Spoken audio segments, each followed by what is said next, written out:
गोपाल एक छोटे से गांव में अपने परिवार के साथ रहता था।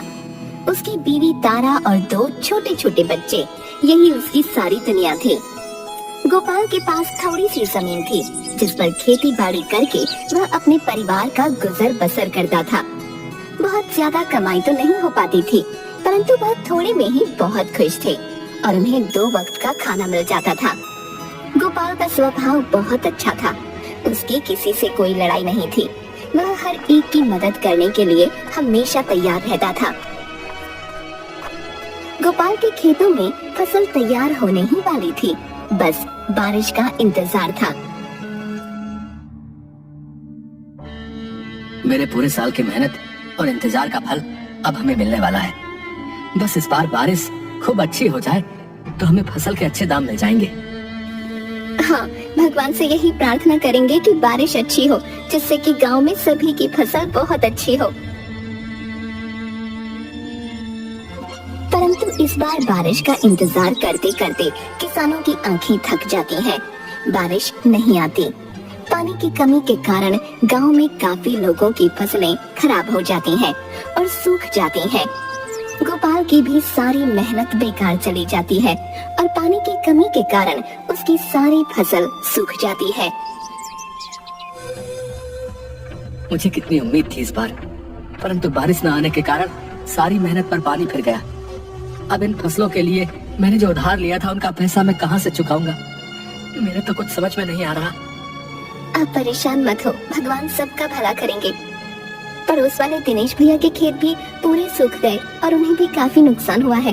पर उनकी बीवी बता रही थी कि दिनेश भैया शहर जाने की सोच रहे हैं। तुम भी क्यों नहीं शहर जाकर कोई काम ढूंढ लेते? थोड़ा टाइम वहाँ काम करने पर कुछ पैसे जुड़ जाएंगे, तब वापस आकर कर्जा चुका देना। हाँ, मेरे सामने बस 2 ही रास्ते हैं। या तो मैं भी शहर जाकर कुछ काम करूं और थोड़े पैसे जोड़कर अपना कर्जा चुका दूं, या फिर मैं अपनी जमीन बेच दूं। परंतु इस जमीन को मैं बेचना नहीं चाहता। एक यही तो है हमारे जीने का सहारा। दोनों पति पत्नी बातचीत करने के बाद ये तय करती हैं कि गोपाल कुछ दिन शहर जाकर काम करेगा। गोपाल जाने की तैयारी करने लगता है। देखो तारा, मैं गांव से खाली हाथ जा रहा हूँ। वहीं जाकर पता चलेगा कि शहर में कुछ काम मिलता भी है या नहीं। यदि मुझे कुछ अच्छा काम मिल गया तो मैं कुछ पैसे इकट्ठे होते ही वापस गांव का चक्कर लगा लूंगा और तुम्हें कुछ पैसे खर्चे के लिए दे जाऊंगा। आप निश्चिंत होकर वहाँ काम कीजिएगा और कर्ज चुकाने के लिए पैसे जोड़िएगा। हमारी चिंता बिल्कुल मत करना। मैं और 2 छोटे छोटे बच्चे हैं, हमारा कितना खर्च होगा और फिर मैं अपने मायके जाकर रह लूंगी। आप चिंता मत कीजिएगा। अगले दिन गोपाल शहर चलने की तैयारी करता है। ये लीजिए, खाने के लिए कुछ सामान और खर्चे के लिए कुछ रुपए हैं। ये थैला संभाल कर रखना। तुम्हारे पास ये रुपए कहाँ से आए? मैंने बहुत टाइम से रोज के खर्चे से थोड़ा थोड़ा बचा कर रखे हैं ताकि मुसीबत में काम आए। सो आज इनकी जरूरत आ गई, आप रखिए इन्हें। गोपाल की आंखों में आंसू छलक आए और वो थैला लेकर वहाँ से चल दिया।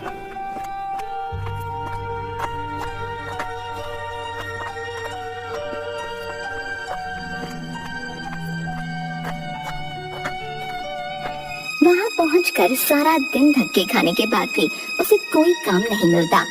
गोपाल बहुत चिंतित हो जाता है और सोचने लगता है, यदि मुझे यहाँ काम नहीं मिला तो मैं अपने परिवार का खर्च कैसे चलाऊंगा? और फिर मेरे सर पर कर्जा भी तो है। हे भगवान, मेरी मदद करना।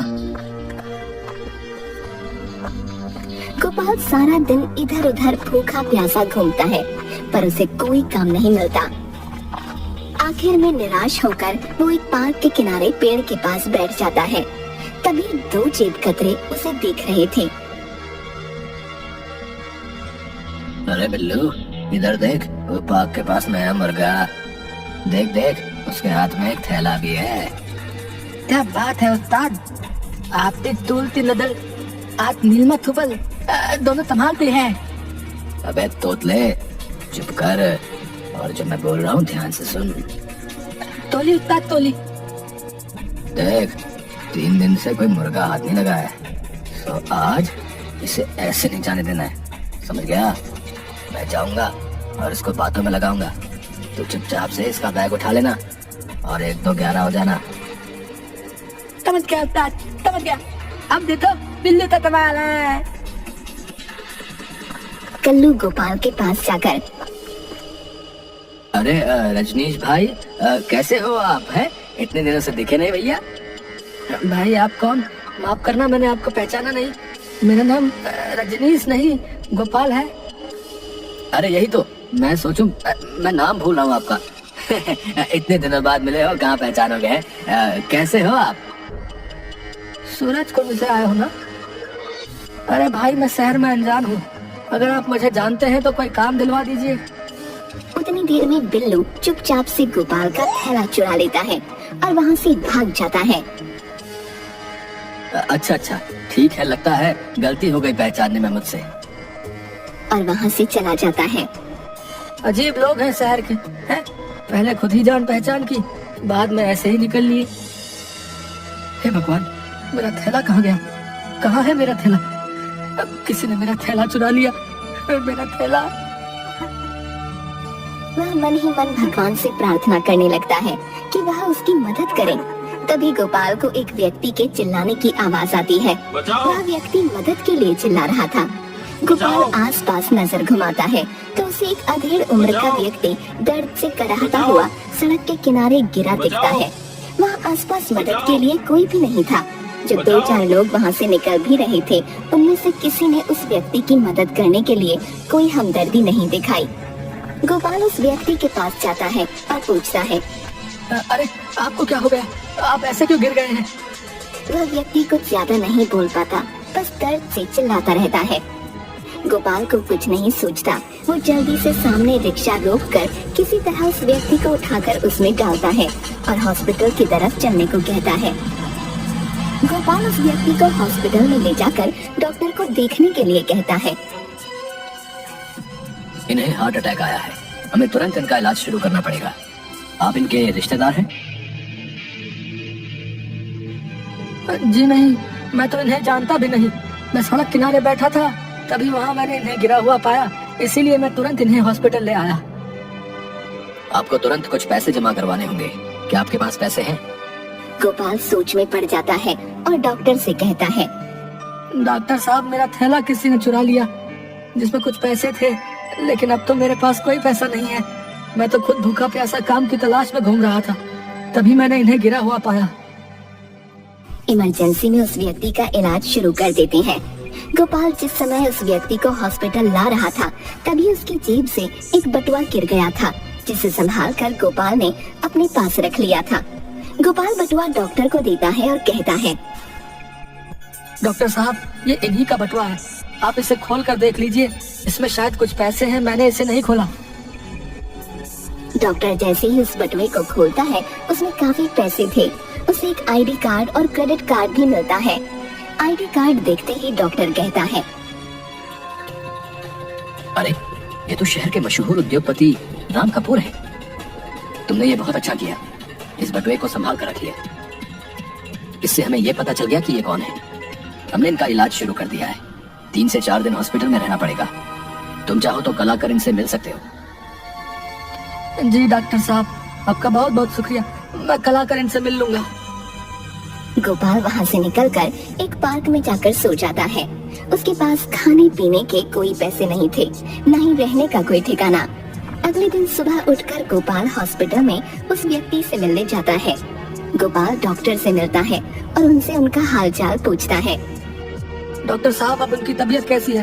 क्या वो ठीक हो गए हैं? क्या मैं उनसे मिल सकता हूँ? हाँ, अब वो बिल्कुल ठीक है। आओ, मैं तुम्हें उनसे मिलवा देता हूँ। डॉक्टर गोपाल को लेकर मिस्टर राम कपूर के रूम में जाता है। मिस्टर कपूर, ये वही व्यक्ति हैं जिन्होंने कल आपकी जान बचाई। यदि ये आपको समय पर हॉस्पिटल ना लेकर आते तो आपकी जान को खतरा था, और इन्होंने ही आपका बटुआ संभाल कर हमें दिया, जिससे हमें पता चला कि आप कौन हैं। अरे भाई, आपका बहुत बहुत शुक्रिया। यदि कल आप मेरी मदद ना करते तो शायद आज मैं जिंदा ना होता। अब आप एक नेक इंसान होने के साथ साथ ईमानदार भी हैं, वरना शहर में किसी के हाथ कोई बटुआ लगे तो वो कहाँ वापस करता है। परंतु आपने उसे संभाल कर रखा, उसमें मेरे कई कीमती क्रेडिट कार्ड और आईडी कार्ड था। आप ठीक हो गए, मुझे यह जानकर बहुत खुशी हो रही है। राम कपूर गोपाल से पूछते हैं कि वह कहाँ रहता है और क्या काम करता है।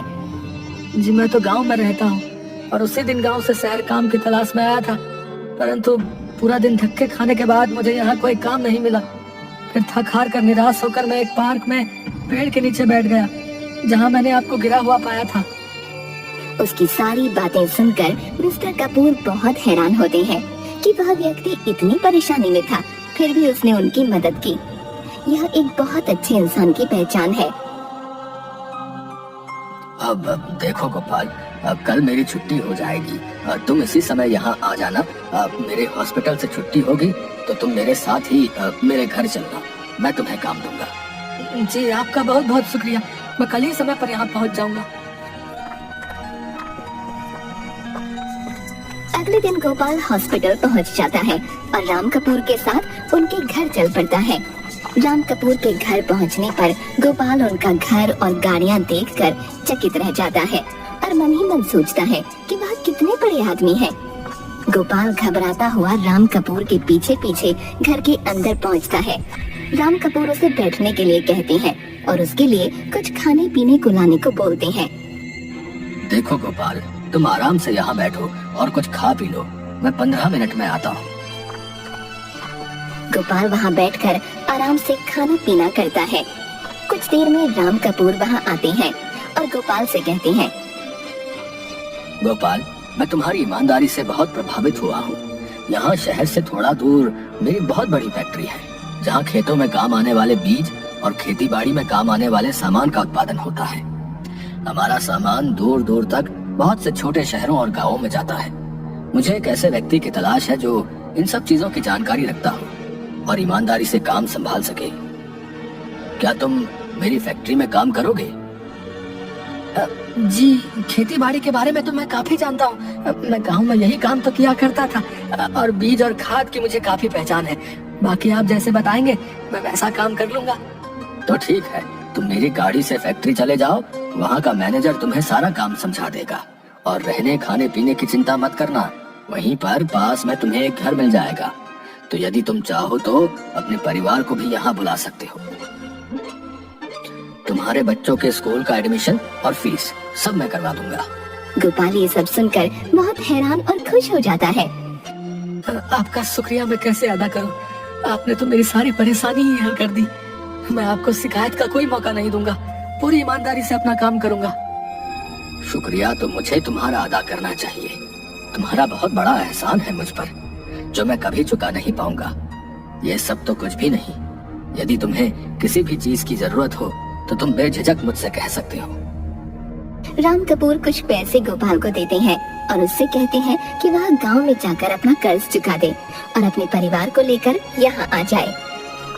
गोपाल वह पैसे लेकर खुशी खुशी गांव की तरफ रवाना हो जाता है और वहाँ जाकर अपना कर्जा चुकाकर अपने परिवार समेत वापस शहर आ जाता है।